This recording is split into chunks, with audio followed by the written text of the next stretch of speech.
যে আমি আছি এখন বাসের মধ্যেই। তো আমি আসছিলাম যশোরে পরীক্ষা দেওয়ার জন্য।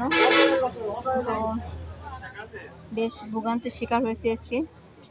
বিষয় হচ্ছে আমি যেখানে যাব, আমি টার্মিনালে নেমে তো ইজিবাইকওয়ালাকে বললাম যে আমি ধর্মতলা যাব। তো ইজিবাইকওয়ালা আমাকে তো সেনানিবাস পার করে দূরে নিয়ে চলে গেছে। মানে ইজিবাইকে আরও উঠছিল কিছু মেয়েরা, তারা ভার্সিটিতে যাবে। তো উনি ভাবছেন হয়তো আমিও ভার্সিটিতে যাব, ওই জন্য নিয়ে চলে গেছে আর কি।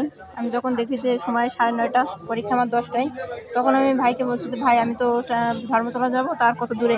তো উনি বলতেছে যে ধর্মতলা তো রেখে আসছে আপা, তা ভুল হয়ে গেছে, আমি তো মনে করছি যে আপনি ভার্সিটিতে যাবেন। মানে গাড়িওয়ালা আর কি বুঝতে পারেনি, যার কারণে আমার 100 টাকা বেশি খরচ হয়েছে। সেখান থেকে ব্যাক করছি।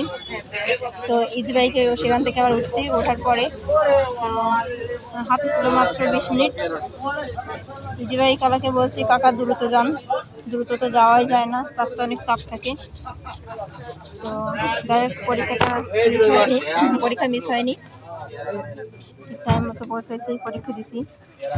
কিন্তু ওখান থেকে ব্যাক করতে যেখানে ভাড়া হচ্ছে 15 টাকা, ওখানে আমার থেকে 70 টাকা ভাড়া নিয়েছে। সমস্যা নাই। তো এখন আবার টার্মিনালে আসলাম, সেই ইজরায়েল খেলা কাকা তো আমার ডাক দিচ্ছে যে পরীক্ষা দিতে পারছি কিনা। তো পরীক্ষা দিতে পারছি, সমস্যা হয়নি।